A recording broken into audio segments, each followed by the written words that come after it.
আল্লাহ রাসূল বলেছে দারিদ্রতা মানুষকে কাফেরের দিকে ধাবিত করে, দারিদ্রতা মানুষকে কাফের বানিয়ে ফেলে।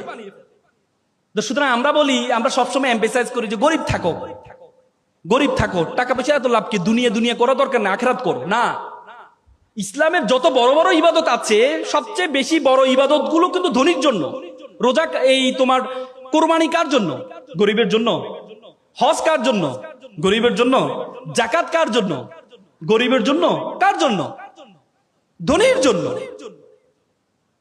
আল্লাহ তাআলা কোরআনে আকিমুস সালাত ওয়া আতুজ যাকাত, যাকাত আদায় করতে বলছে, যাকাত প্রদান করতে বলছে, যাকাত খাইতে বলে নাই।